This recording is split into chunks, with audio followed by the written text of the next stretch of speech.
गुजरात के मुख्यमंत्री नरेंद्र मोदी ने अपनी सरकार और बतौर मुख्यमंत्री अपने फैसलों के बारे में पहली बार विस्तार से अपनी बात रखी है।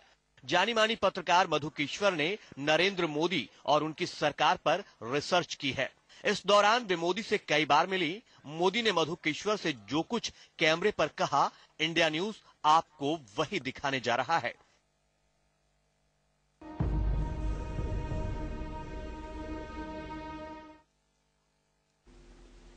नमस्कार, मैं दीपक चौरसिया। नरेंद्र मोदी पर हमारी स्पेशल सीरीज के दूसरे एपिसोड में आपका स्वागत है। पत्रकार और सामाजिक कार्यकर्ता मधु किश्वर 15 महीने तक मोदी पर रिसर्च करती रहीं और इस दौरान उन्होंने नरेंद्र मोदी से कई दफा अलग अलग सवालों पर बात की। आपने पहले एपिसोड में देखा कि मोदी कैसे मुख्यमंत्री बने और कैसे उन्होंने सीखा कि मुख्यमंत्री कैसे काम करता है। आज सफर आगे बढ़ाते हैं। इस एपिसोड में मोदी गुजरात में आए भूकंप की बात कर रहे हैं। मधु किश्वर के साथ बातचीत में मोदी ने अपने सामने खड़ी बड़ी चुनौती और भूकंप की त्रासदी पर लंबी बातचीत की।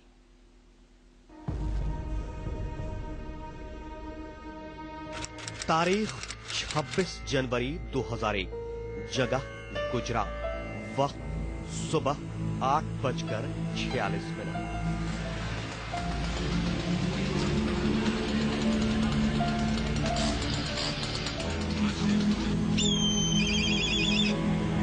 गुजरात में 180 सालों का सबसे भयानक भूकंप आया। 7.9 की तीव्रता से आए भूकंप का केंद्र भुज से 30 किलोमीटर दूर चौबारी नाम का गांव था। 2 मिनट तक धरती कांपती रही और जब जलजला थमा तो हजारों लोगों की मौत हो चुकी थी। लाखों लोग बेघर हो गए थे।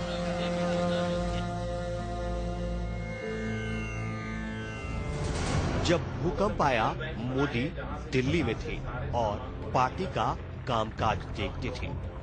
मोदी के मुताबिक अटल जी ने 26 जनवरी की परेड से उन्हें फोन करके भूकंप के बारे में जानकारी मांगी थी।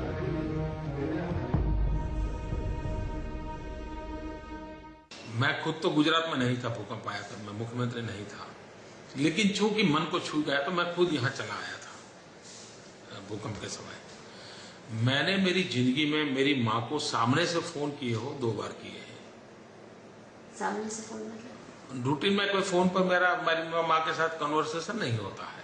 अच्छा। और गांव में तो टेलीफोन भी नहीं था, हमारे घर में तो फोन था नहीं। लेकिन पहली बार मैंने फोन किया माँ को, और दोनों बार किया 26 जनवरी को किया, दोनों बार।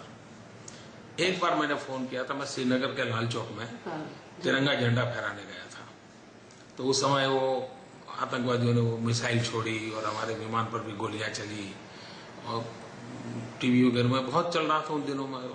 टेंशन भी था, माँ को भी लगता था ये कहाँ जा रहा है, मर जाएगा। तो श्रीनगर से मैं जम्मू लौट रहा, तो जम्मू से मैंने माँ को फोन किया। मेरे घर के पड़ोस में किसी के यहाँ फोन था और माँ को मैंने फोन पे बात किया, माँ मैं आ गया हूँ, मुझे कोई प्रॉब्लम नहीं है, आप चिंता मत करना। मुझे बराबर याद है। दूसरा मैंने फोन दिल्ली से 26 जनवरी को, ये भूकंप आया उस दिन किया था। उस समय तो मेरे घर में शायद फोन था। तो मैंने माँ को पूछा, माँ सब सलामत है? नहीं, बोले अपने घर का ऊपर का हिस्सा टूट गया है। मेरे पूरे गांव में सिर्फ मेरे घर का ही नुकसान हुआ था। और कारण क्या था, हमारा घर बहुत ही कच्चा और वो मिट्टी का बना हुआ था, इसलिए वो ऊपर का हिस्सा गिर गया था। तो सामान्य झटके से गिर जाए ऐसा ही घर हमारा था, कह रहे था। तो मैंने माँ को फोन किया, तो माँ को मैंने ऐसे ही तुरंत पूछ लिया। मेरे गांव में एक बहुत बड़ा आर्कियोलॉजी का एक बहुत बड़ा स्ट्रक्चर है, तोरण है, वडनगर का तोरण, जो हमारे सरकार के सिंबल पर होता है। तो यूं ही मेरा मन के पहला क्वेश्चन था कि वो बच गया है कि नहीं। तो माँ कह रही, बेटा अभी तो भूकंप आया, मुझे कहाँ पता चलेगा क्या हुआ है, अभी तो अपने घर की हालत खराब है। मैंने कहा माँ आप चिंता मत कीजिए। अच्छा, तब तो पता नहीं था कि भूकंप गुजरात में आया है, कहाँ आया है। अच्छा। क्योंकि मैंने इमीडिएट, मेरे मन को हुआ शायद ये गुजरात में ही होगा, इसलिए मैंने फोन किया था। अटल जी 26 जनवरी की परेड में थे, तो परेड से निकलते ही उनका मैसेज आया, तो मैं उनके पास चला गया। नरेंद्र कुछ जानकारी है क्या गुजरात की? मैंने उनको बताया मेरे पास इतनी जानकारी है। तो मैंने कहा अटल जी मैं सोचता हूँ मैं चला जाऊँ। नहीं बोले तुम जाओ, जरूर जाओ। तो आडवाणी जी आ रहे थे, तो उनके विमान में मैं आ गया। भूकंप आने के 9 महीने बाद मोदी जब गुजरात के मुख्यमंत्री बने तो उनके सामने सबसे बड़ी चुनौती भूकंप पीड़ित इलाकों में राहत और पुनर्वास की थी। पद संभालने के बाद सबसे पहले मोदी कच्छ के दौरे पर गए।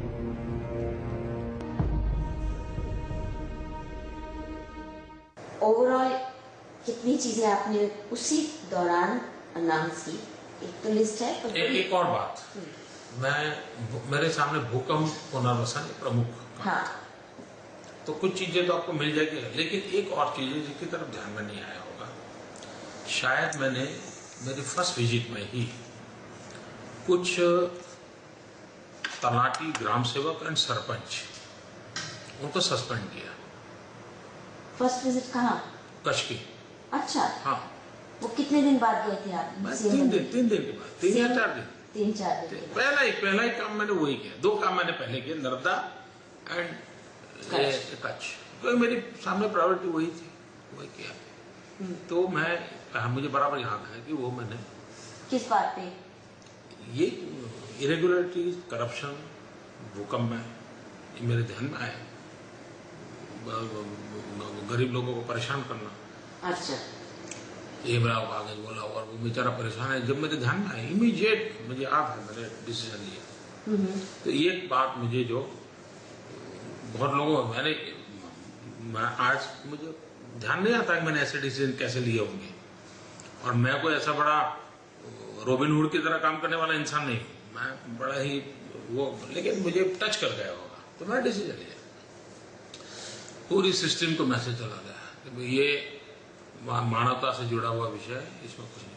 उसके बाद हमने एक काम किया, वो भी शायद उसी समय किया।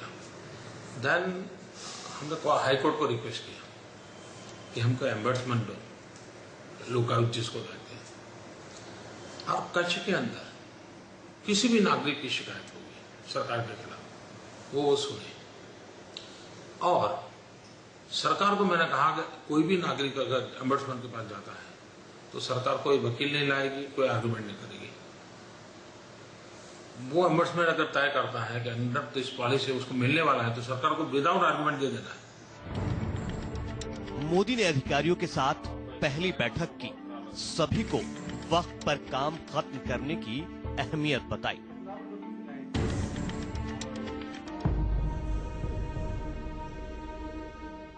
तीन दिन लगातार कच्छ में रहा था।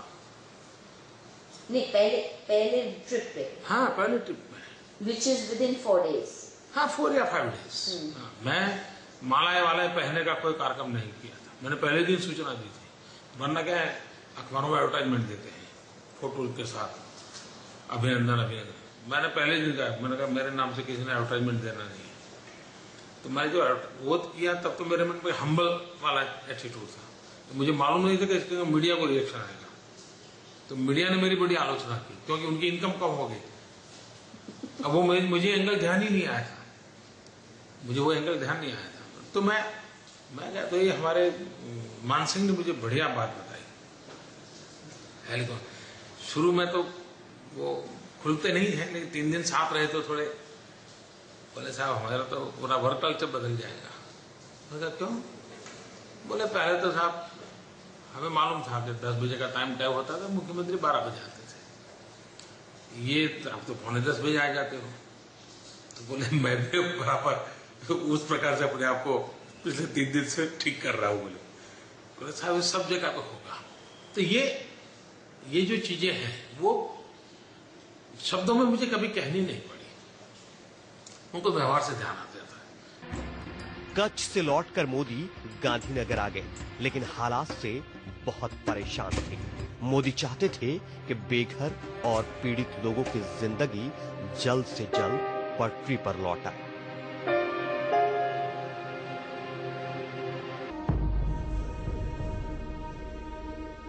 फिर मैंने उनको कहा देखिए भाई, मैं बहुत वर्कोहलिक हूं, मैं दौरा बहुत करूंगा। अब मान के चलिए कि मैं लगातार एक महीने में 2 बार एक डिस्ट्रिक्ट में आना भी मेरा हो सकता है। मेरी आप सबको रिक्वेस्ट है कि मैं आने वाला होता हूं कि पूरे जिले के काफिले को कभी इकट्ठा मत करना। दूसरा मैंने कहा सीएम आने वाले हैं इसलिए सर्किट हाउस ठीक करो, चद्दर नहीं लाओ, पर्दे नहीं लाओ, कलर नया करो, बाथरूम में सारा सामान नया लाओ। मैंने कहा ये सब मत कर, क्योंकि मैंने शुरू के 15 दिन में देखा था कि बाल्टी नहीं आ गई है, नलके नहीं डाल दिए, सब मैंने देखा था। मैंने कहा वो सब करने की जरूरत, एक सामान्य इंसान हूँ, जो व्यवस्था है मैं उसी से अपना साफ सुथरा होना चाहिए, इससे अधिक आप ये सब खर्चे मत करना। दूसरा मैंने कहा कि भोजन समारंभ मैं नहीं करूंगा, तो आप उसको भी अब ये फिर मैंने कहा भाई साहब आए तो गाड़ी ऐसी एक नहीं है, इसके चक्कर में मत पड़िए। आपके यहाँ जो भी डिपार्टमेंट के पास गाड़ी पड़ी होगी, मेरे लिए वो गाड़ी काफी है। इसके लिए गांधीनगर से स्पेशल एक कॉन्वॉय आ जाए, फिर मोदी उस कॉन्वॉय में जाएंगे, ये कोई जरूरत नहीं है। आपकी रूटीन कोई भी गाड़ी है तो आप उसको चला लीजिए। और मैंने कहा वहां के जो एमएलए होते हैं उनसे मिलने का मेरे लिए कभी समय रखना। जब भी मैं आऊं तो उनको कुछ कहना है तो जो जनप्रतिनिधि है वो अगर समय मांगते तो मेरा समय उनको आप व्यवस्था में रखना। ये मेरी पहले दिन की उनको सूचनाएं थी, तो उनके लिए बड़ी हैरानी थी कि ये ऐसा इंसान है कि जो कहता है ये मत करो, वो मत करो, वो मत करो, साबुन नया लाओ। मैं ऐसा ही जब मैं भूकंप के लिए गया तो एक बात ध्यान में आई कि मैं नीचे पूछने लगा, ग्रासरूट लेवल पर पूछता था कि भाई बताइए काम क्यों नहीं होगा।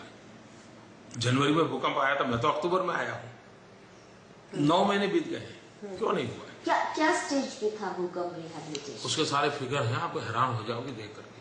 हाँ, मुझे दिलवाइए। हाँ, मैं बताऊं जी, मैंने तो ग्राफिक सिस्टम बनाया है। मान लीजिए जनवरी है, फरवरी, मार्च, अप्रैल में, तो आपको सारा काम ऐसे ऐसे ऐसे दिखेगा, और अक्टूबर में ऐसे है।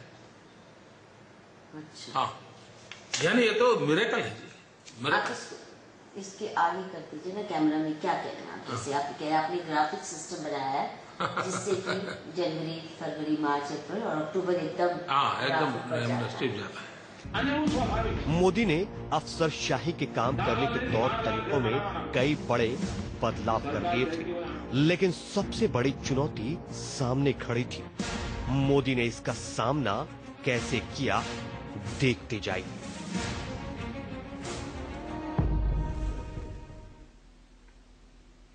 तो फिलहाल वक्त है एक ब्रेक का। मोदी एक खोज आप देख रहे हैं और आगे हम बताएंगे कि भुज और कच्छ में जो भूकंप आया था, विनाशकारी भूकंप जिसे कहा जाए, जिसने पूरे इलाके को नेस्तनाबूद कर दिया था, उससे उबरने के लिए क्या फॉर्मूला निकाला नरेंद्र मोदी ने और राज्य को कैसे वो पटरी पर लेकर आए। ब्रेक के बाद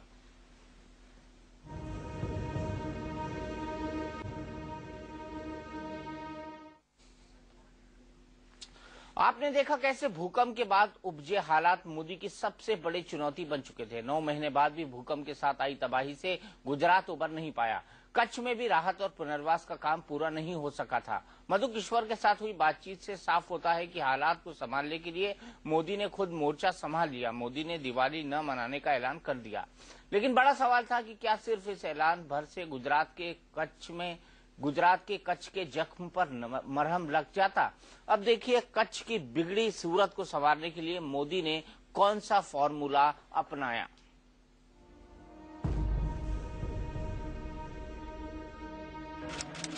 अक्टूबर 2001, गुजरात का कच्छ। 9 महीने बीतने के बाद भूकंप पीड़ित इलाकों में ना के बराबर कामकाज हुआ था। मोदी के लिए इस काम को पटरी पर लाना बहुत बड़ी चुनौती थी।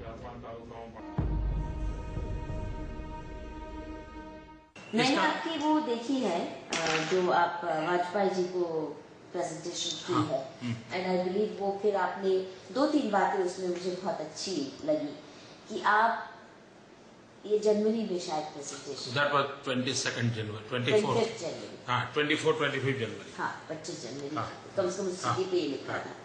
और उसमें आप ऑलरेडी यू आर सेइंग कि इसके बाद कभी भी दुनिया में किसी को डिजास्टर मैनेजमेंट करना होगा तो गुजरात सीखने आएंगे। तो ये आपने अक्टूबर और जनवरी के बीच में सिस्टम सेट कर दिया। Now I want to know, मैंने आपके 1-2 अफसरों से जिन्होंने काम किया है, एक छोटी मोटी रिपोर्ट मेरे पास, छोटी मोटी नहीं लंबी इंटरव्यू है, पर now I want your version. फिर मैं कच्छ जाने मैं आपको बताता हूँ। मेरा सामना क्या था। Empowerment, that was my basic priority. मैं जब पहले 3 दिन गया तो मैंने देखा भाई मुसीबत क्या है, तो निर्णय कौन करे साहब, ये नियम में तो ये होता नहीं है, यही सारी बातें आई। तो मैंने कहा भाई अब ये नियम तो मेरे आने से पहले बने हुए हैं, अब मैं रातों रात क्या करूंगा। मैंने आकर के अफसरों की मीटिंग बुलाई जो कंसर्न अफसर थे। मैंने कहा भाई नीचे तो इसमें कौन से कंसर्न अफसर होंगे, मतलब उसमें सभी डिपार्टमेंट के सेक्रेटरीज होते हैं जिनको कोई न कोई काम होता है। मान लीजिए कोई इरिगेशन वाला होगा तो उसको भी भूकंप में काम होगा, हाउसिंग वाला होगा तो उसको भी होगा, सब वगैरह होगा। मैंने कहा भाई ये लोग कुछ कर ही नहीं पा रहे तो ये परिणाम कब मिलेगा। तो मैंने कहा भैया बताइए आप लोगों को सोच क्या है। तो मुझे एक प्रेजेंटेशन दिया गया। किसने प्रेजेंटेशन दिया? गवर्नमेंट अफसरों ने, स्टेट के, जो ये डिजास्टर का काम देखते थे और जो सेक्रेटरी अपने अपने डिपार्टमेंट का काम। मैंने कहा हर डिपार्टमेंट मुझे बताया कि भूकंप में आज कहाँ खड़े हैं, आगे का उनका रोड मैप क्या है। तो मैंने उसका एक प्रेजेंटेशन लेने का लिए उनको सूचना दी। उन्होंने मुझे सारा बताया। जो बताया उन्होंने वो मुझे फाइनेंशियल ईयर के रूप में बताया कि मार्च महीने तक ये करेंगे। तो मैंने कहा भाई पहली बात है ये फाइनेंशियल ईयर अपने के दिमाग से निकाल दो, आप मुझे बताइए दिसंबर तक क्या करोगे। और फिर मैंने उनको समझाया। मैंने कहा आप फरवरी में क्या करते हो उससे दुनिया को कोई लेना देना नहीं है। 26 जनवरी को दुनिया हमारा क्रिटिकल एनालिसिस करेगी, सारे हिंदुस्तान का और दुनिया का मीडिया यहां आएगा 26 जनवरी को, इसकी वर्षी वो हमसे ज्यादा वो मनाएंगे। तो मैंने कहा कि ऐसी स्थिति में हम उन चीजों को करें और उतनी तेजी से करें कि 1 साल का हिसाब हम दुनिया को दे पाए। और मैं मानता हूं ये हमारा रिस्पॉन्सिबिलिटी है, not just to show the media, it's our responsibility. तो मैंने कहा ये मार्च वाला सारा प्रीपोन करके मुझे बताइए। तो किसी ने कहा 15 दिसंबर, किसी ने कहा 30 दिसंबर, लेकिन मैंने किसी को जनवरी में जाने नहीं दिया। नथिंग टू डू, मुझे दिसंबर एंड चाहिए। मोदी ने कच्छ में काम रफ्तार से बढ़े, इसके लिए क्या फॉर्मूला निकाला, खुद मोदी से सुनिए।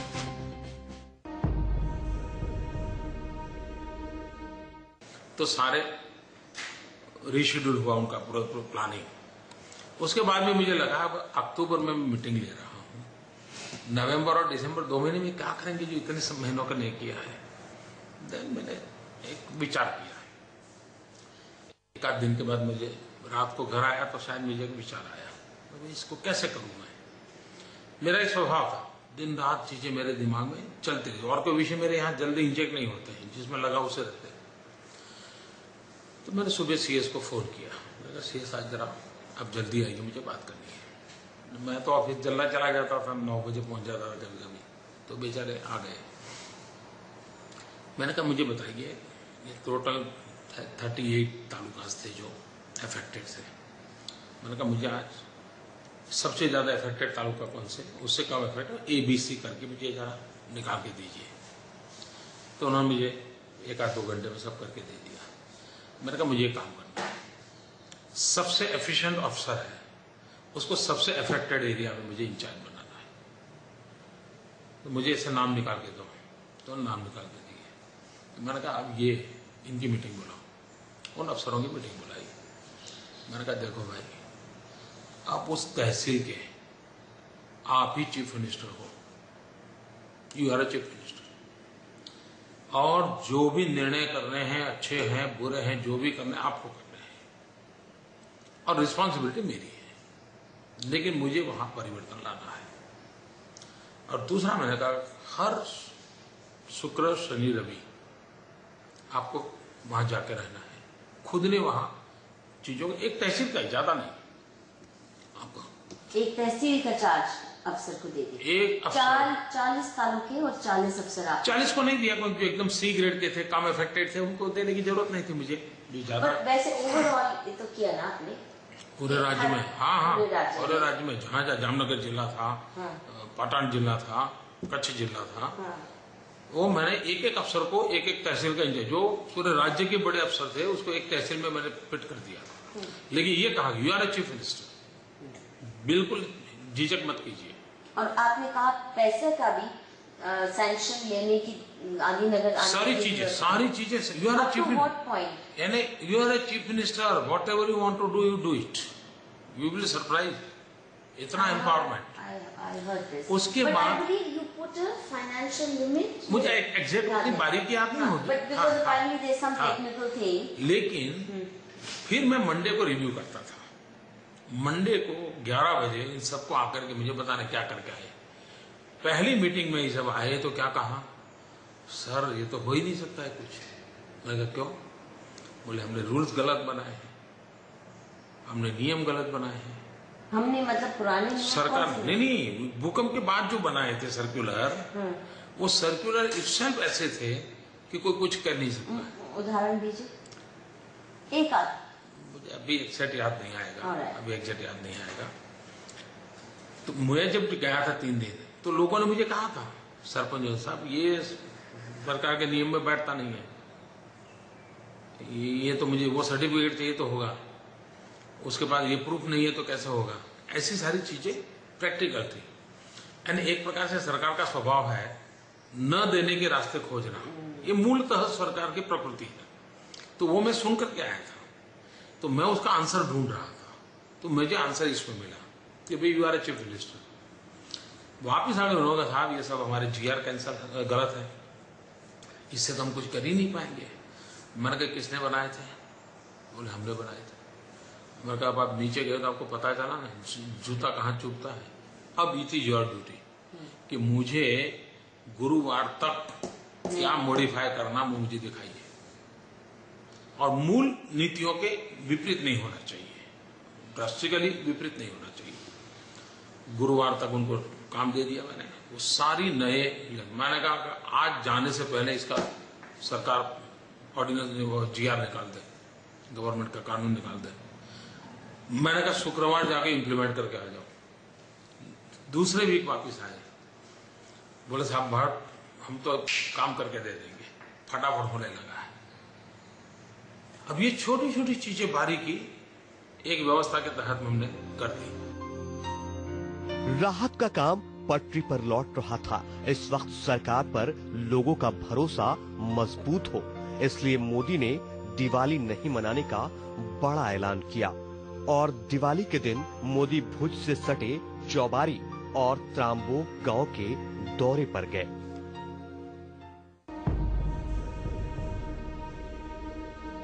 कुछ ईसाई अफसर थे जिनको क्रिसमस में जाना था, तो वो एक बहुत बड़ा पंक्चर होता था।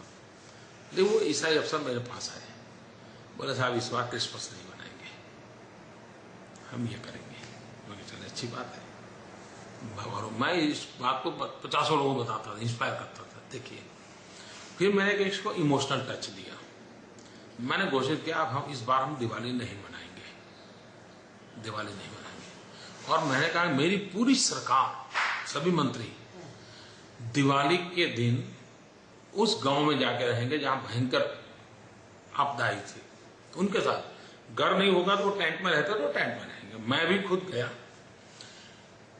एक बहुत बड़ा इमोशनल इफेक्ट था सबके मन में, बड़ा छू गया लोगों को। दिवाली में शोक के बजाय सब लोगों ने भजन कीर्तन का कार्यक्रम किया, गांव में बैठ करके भजन कीर्तन किए। हम मंत्री भी अलग अलग, मतलब कुछ सारे गुजरात में कि काफी गाँव में? भूकंप पीड़ित गांव, गाँव जहां लोग ज्यादा मरे थे उन गाँव में, जहां ज्यादा नुकसान हुआ था उन गाँव में। और सबसे ज्यादा नुकसान हुआ था वहां मैं गया। तो इस प्रकार से इसको इमोशनल टच देना, एक गांव जहां लोग ज्यादा मरे थे उन गाँव में, जहां ज्यादा नुकसान हुआ था उन गाँव में। और सबसे ज्यादा नुकसान हुआ था वहां मैं गया।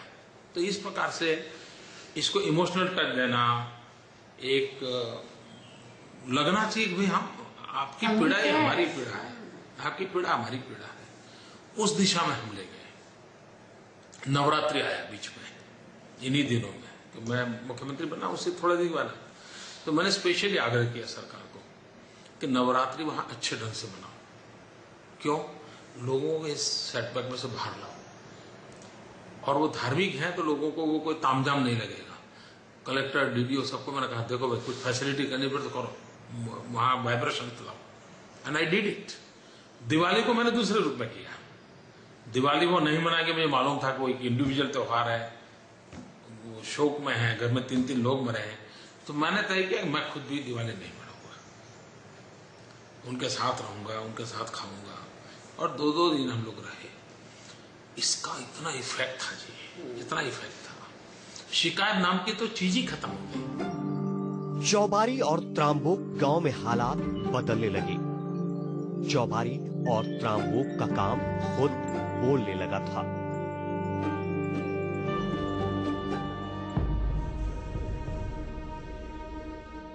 मैं कहा इसमें तो सबको छोड़ना पड़ेगा भाई, तब होगा।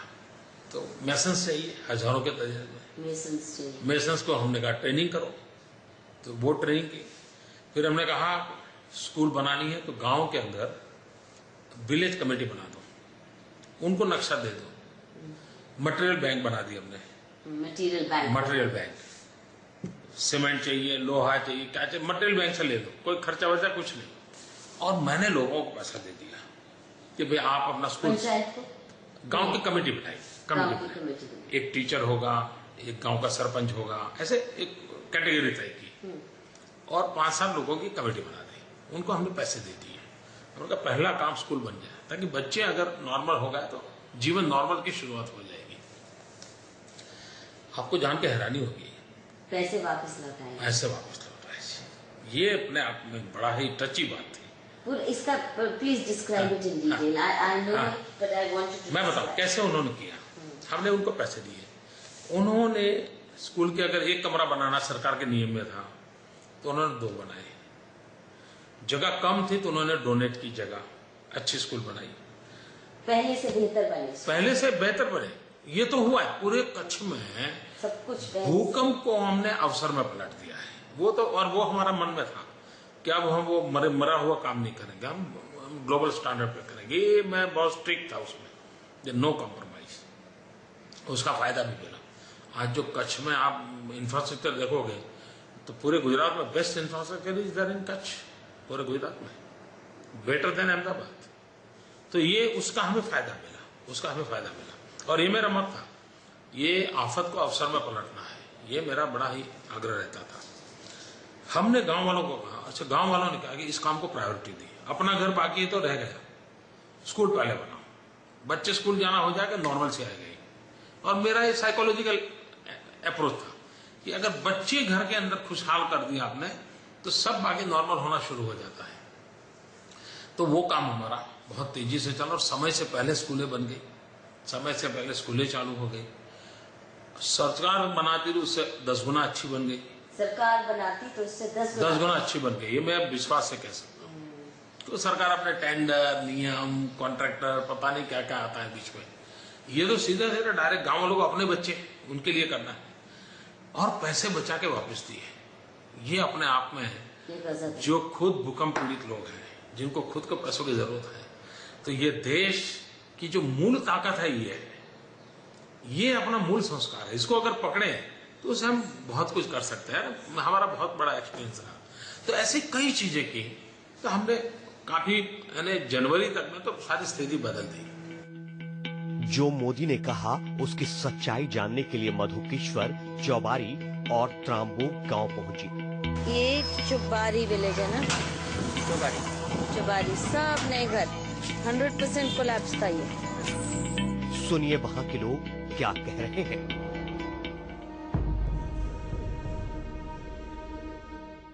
तो उसने बोला था कि भाई ये जो अब यहाँ पे बैठे थे तो कच्छ जल्दी से जल्दी खड़ा हो जाएगा। पोते भी आंसू आ गया, रो गया। बाद में बात की, पहले तो बोला ही नहीं। जब लोग के बाद देखे कि सबका मोढ़ा देखा तो एकदम निराश था, अने पोते रो ही गया, आंसू आ गया। बाद में घनी बार के बाद बोला कि भाई अच्छा हो जाओ, बाद में तुम्हारा गांव पूरा खड़ा हो जाए। मोदी जी पधारे ने, हाँ। इधर सब देख के गया मोदी जी, हाँ। देख के गया कि उधर मकान नहीं बन सकता, इधर दूसरा गांव बनाया। 3 साल में कच्छ को खड़ा कर दिया, फर्क पड़ा। मैं तो उसको खाना खिलाया था ऐसे ऐसे। आपको फोटो बताऊं? हाँ देखा? हाँ फोटो बताओ। उसको मरचा, रोटला, बाजरी का सब बनाया था इसका घर वाले, और कुछ नहीं खाया। बाजरी का रोटला, मिर्ची और छाछ, ये खिलाया आपने? मैं मन में बोली कि ऐसे मुख्यमंत्री नहीं आएगा भगवान के पास। अब राजेश भट्ट को सुनिए। राजेश भट्ट खुद भूकंप पीड़ित थे। उन्होंने पुनर्वास के काम को बेहद करीब से देखा है।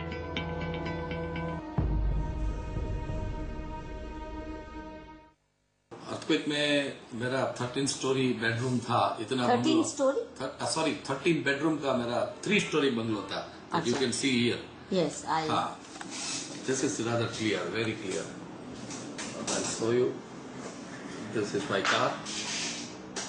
My brother is there. My business name is there, Sahajanand. This is what my dead body is getting funeral all together. This was the Lalan College. Yesterday he spoke. This will be the rarest picture having with छोटा anybody. सा था लालन college. This was the original Lalan College. और कितना बड़ा बना दिया। अभी इतना अब तो वो कैसे इतना बड़ा बन गया? ये आपका घर था? ये मेरा घर 2 स्टोरी दब गया है। एक स्टोरी है वो टिल्ट हो गया 45 डिग्री। मोदी की कहानी जारी है।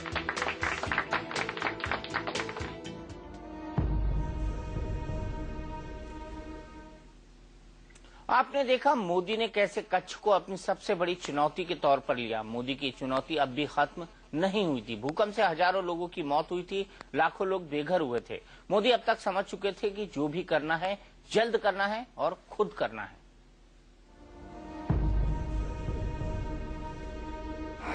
Distributed through 794 material banks, 2,700 engineers deployed for supervision. अब मोदी ने गुजरात में हुए राहत कार्यों से दुनिया को वाकिफ कराया। जनवरी 2002 में अटल जी को भूकंप के बाद खड़े हुए नए गुजरात का दर्शन कराया। अटल जी, आपने सही कहा, ये बचाव का रिपोर्ट है और पीएनटी डिपार्टमेंट खुद उस बिल्डिंग को बना रहा है और गुजरात सरकार को जो सुविधाएं देनी है वो सारी सुविधाएं केंद्र सरकार को दे दी हैं। पीएनटी ने इस काम को हाथ पे लिया है और मैं समझता हूँ वो बहुत जल्द पूरा कर देंगे। ये तो बधाई के लिए एक विषय है। फिर मैंने तय किया कि मुझे जाकर के अटल जी को पूरा ब्रीफिंग करूं। तो मैं टेक्नोलॉजी का तो मेरा स्वभाव था, तो मैंने सारा उस प्रकार से वो तो मैंने देखा, वर्कआउट किया। वो सारा मैंने उनको वर्कआउट कर दिया। वर्कआउट कर करके मैंने दिखाया उनको। शरद पवार उस समय भारत सरकार के डिजास्टर मैनेजमेंट के चीफ थे। He is a disaster himself. वो चीफ तो वो भी देखने के लिए आए, अटल जी के साथ बैठे थे वो। तो हैरान हो गए कि ये सेक्युलर काम नहीं है। अच्छा, दूसरा मैंने किया काम, पूरे दुनिया की एम्बेसीज को बुलाया। अच्छा। दिल्ली में, वो भी 23 और 24 तारीख की बात है, जनवरी। सभी एम्बेसीज को मैंने रिपोर्ट किया कि आपके देश ने मुझे इतना दिया था। Audit, literally? यस, आपके देश ने हमारी मदद की थी, मैं आपका आभारी हूं। आपने जो मदद की उसका हमने ये किया। This is the situation. सामने से मैंने इन्वाइट किया था सारे। नहीं, मैं खुद रूबरू जाकर के जिस दिन मैं अटल जी को मिला ना, उसमें मैंने 3 काम किए अटल जी को मिला। आपका यहाँ हो रहा था वो तो वीडियो कॉन्फ्रेंस हो रही थी। नहीं, वो अलग। मैं खुद दिल्ली जाकर के अटल जी के घर में ये पूरा मैंने ब्रीफिंग किया। एम्बेसी का कॉन्फ्रेंस बुलाया, ऑल एम्बेसडर्स। वही 22-23-24 जून जनवरी होगा। ये कैसे सोच आई? ब्रिलियंट। आई मीन, हाँ, अब ये कैसा आया वो मैं नहीं जानता। फिर तीसरा काम मैंने किया, दिल्ली में मैंने प्रेस को बुलाया। प्रेस को पूरा ब्रीफिंग किया मैंने, पूरा ऑडियो विजुअल प्रेजेंटेशन दिया। मुझे देंगे कॉपी इसका? होना चाहिए। होगा, ढूंढना पड़ेगा। कितना भी जाएगा आपके पीआर के चक्कर में। 22, 23, 24 जनवरी ये सारा काम मैंने दिल्ली में। प्रेस का क्या रिस्पांस था, मीडिया का, गुजराती? और आश्चर्य था सबको, क्योंकि इतना गालियां दे चुके थे, इतना गंदा दिया, उनको लगा कि ये सब हो चुका है। तो आप देखें 26 जनवरी का मेरा पूरे देश ने इसका एनालिसिस किया, सबने पॉजिटिव एनालिसिस किया। 26 जनवरी को सारा देश का मीडिया, सारे देश का मीडिया यहाँ था। और 26 जनवरी को 1 साल के बाद उन्होंने तारीफ की है कि सचमुच में गुजरात में पीड़ितों के प्रति पूरा ध्यान दिया जाता है, काम सही दिशा में चल रहा है, तेजी से चल रहा है, इस टाइप का। छोटा मोटा 80-20 तो होगा, लेकिन by and large one can say इससे क्या हुआ, मेरे अफसरों का कॉन्फिडेंस बहुत बढ़ गया। जो लोग शुरू के 8 महीना गालियां खाई थी, उनको लगा चलो यार अब कुछ बात बनेगी। उसने उनको काम करने की ताकत दी, और उसमें उनको ये मेरी स्ट्रेटेजी, ये अप्रोच, ये सारी चीजें बहुत पे कर गई। जनवरी के बदले दिसंबर को एंड बनाना, खुद ऑफेंसिव होकर के दिल्ली जाकर के खुद सामने से सबको रिपोर्ट करना कि this is what we have done. तो इन चीजों ने उनको विश्वास दिला दिया, हाँ भाई ये, उसमें से मेरी एक लीडरशिप क्वालिटी को भी एक्सेप्ट किया होगा, ऐसा मैं मानता हूं। क्योंकि इतने बड़े खराब हालत में से एक आदमी खींच करके दुनिया को बदल रहा है। गुजरात में आए भूकंप में 13,805 लोगों की मौत हुई थी। करीब 1,67,000 लोग घायल हुए थे। 12 लाख से ज्यादा मकान ध्वस्त हो गए थे। मोदी ने अपने शुरुआती 4 महीनों का ज्यादातर वक्त भूकंप ग्रस्त इलाकों में होने वाले राहत कार्यों में बिताया। मोदी के डिजास्टर मैनेजमेंट मॉडल को पूरी दुनिया ने अपनाया।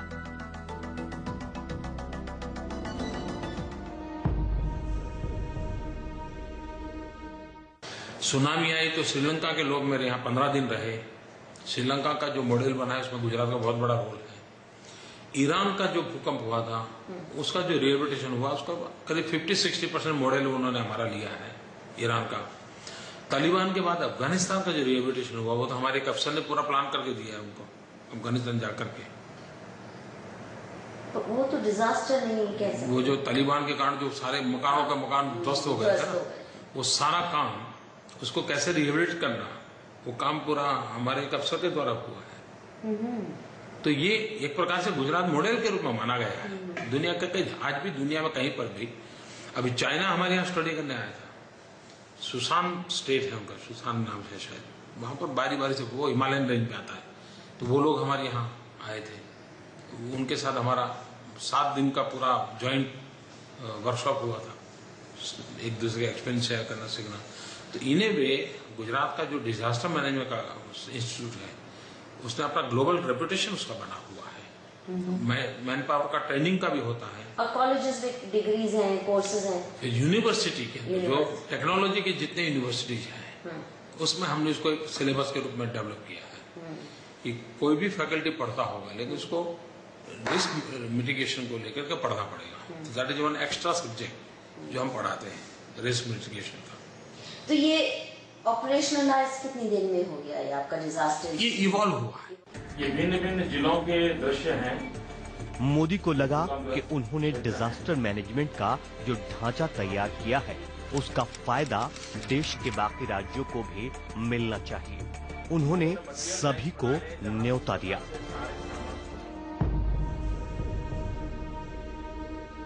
कि ये जो डिजास्टर मैनेजमेंट का सारा सिस्टम आपने सेटअप किया, उसके सीड्स भी वहीं से शुरू हो गए थे? हाँ, वो जरा थोड़ा बताइए। देखिए मुझे, मेरा मत क्या है, एक तो कोई भी आइडिया है वो इंस्टीट्यूशनलाइज होना चाहिए।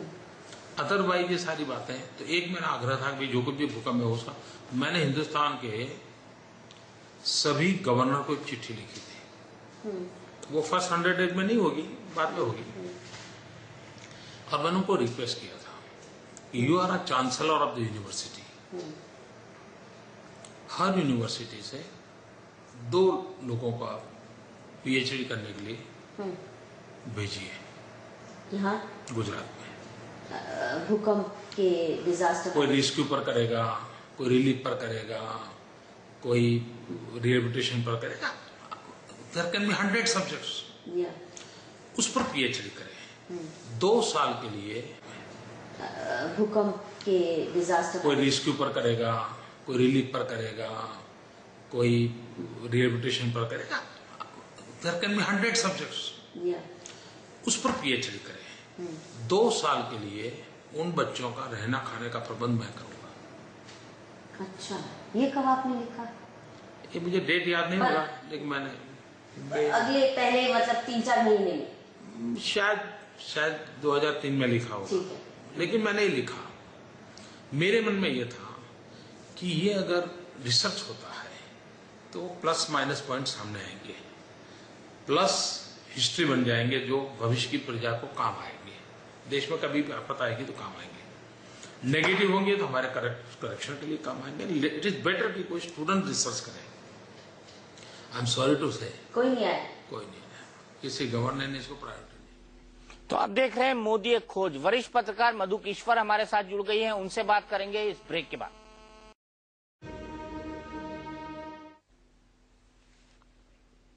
तो इस वक्त की बड़ी खबर यह है कि भारत ने ऑस्ट्रेलिया को हरा दिया है, बड़े अंतर से हराया है। शानदार जीत रही है। T20 वर्ल्ड कप में भारत की अपने तीनों मैच जीता है और तीनों मैचों को जीतने के साथ सेमीफाइनल में पहुंच गया है। हम इस खबर पर आएंगे, लेकिन फिलहाल हमारी बातचीत जारी है वरिष्ठ पत्रकार मधु किश्वर से, जिनकी किताब और जिनकी रिसर्च के आधार पर हम आपको मोदी एक खोज दिखा रहे हैं। मधु, हमने देखा कि भूकंप के बाद उन्होंने कैसे रिहेबिलिटेट किया, कैसे रिलीफ का इंतजाम किया, कैसे बाकी चीजें की, लेकिन मोदी को जब याद किया जाता है 13 सालों में, तो इन कारणों से नहीं याद किया जाता है। उनको याद किया जाता है उनकी स्पीचेस के कारण, उनको याद किया जाता है कि मोदी टोपी नहीं पहनी, उनको याद किया जाता है कि वो एक डिविसिव फिगर हैं। आज ही सोनिया गांधी ने कहा कि बांटने वाले लोग जो हैं वो राजनीति के फोरफ्रंट पर आ रहे हैं। ऐसा क्यों? देखिए, अगर वाकई ही मोदी डिविजिव होते तो कांग्रेस उनको खूब प्यार से जकड़ के अपनी बाहों में रखती, क्योंकि उनकी बहुत अच्छी पटड़ी पटती है ऐसे लोगों से जो वाकई डिवाइसिव हैं, जैसे मुलायम सिंह यादव हैं, ऐसे कई सारे मैं उदाहरण दे सकती हूँ, या उमर अब्दुल्ला है। इनके साथ शिकायत यही है कि जिस तरह he created a world record earthquake rehabilitation का। दूसरा, देखिए कितने सारे नए काम किए, वर्ल्ड क्लास इंफ्रास्ट्रक्चर दिया। उन गांवों में जो कच्चे टूटे मकानों में, मिट्टी के मकानों में लोग रहते थे, उनको सिर्फ ये नहीं कि वैसे ही जिसमें रहते थे वैसे रहो, आप क्वालिटी ऑफ कंस्ट्रक्शन देखिए, प्रोसेस ऑफ कंस्ट्रक्शन देखिए, कैसे जनशक्ति को लेके चले, लोगों ने खुद अपनी मॉनिटरिंग की, डिजास्टर रेजिस्टेंट सारी कंस्ट्रक्शन बनी। उसके साथ सबके घर इंश्योर्ड हैं, हर स्टूडेंट इंश्योर्ड है, मतलब मास इंश्योरेंस, ताकि अगले किसी डिजास्टर में ऐसा ना हो। डिजास्टर मैनेजमेंट को कैसे इंस्टीट्यूशनलाइज्ड किया, फ्यूचरिस्टिक प्लानिंग की, वहां पे एक वाइब्रेंट इकोनॉमी कैसे बने। कच्छ या ऐसे जो सारे रीजन थे जहां से सिर्फ पलायन होता था, लोग निकल रहे थे क्योंकि कुछ है नहीं, खाली होता जा रहा था इलाका, मतलब एक्सपोर्ट हो रही थी वहां से लेबर भी और वहां से एंटरप्रेन्योर्स भी। वहां आज इतना बड़ा एंटरप्रेन्योरियल हब बनाया इंडस्ट्री का, एग्रीकल्चर कैसे ग्रो हो, वाटर टेबल कैसे ऊंचा हो, तीनों चीजें, एनिमल हस्बेंड्री को बढ़ावा, मतलब फ्यूचरिस्टिक प्लानिंग, इंटरनेट कनेक्टिविटी, 24 घंटे बिजली गांव-गांव जा रही है, अंडरग्राउंड केबल्स लगे हैं, अंडरग्राउंड गटर और सीवेज बन रहे हैं। इस किस्म की गांव-गांव की प्लानिंग, दीज विलेजेस अगर आप देखें क्या थे, और आज they are planned villages, neat और प्रॉस्परस। तो ये बातें लोगों की निगाह में ना आए, तो इसीलिए तो पूरी फौज खड़ी कर दी है कांग्रेस ने, ये दुष्प्रचार की, डिवाइसिव है।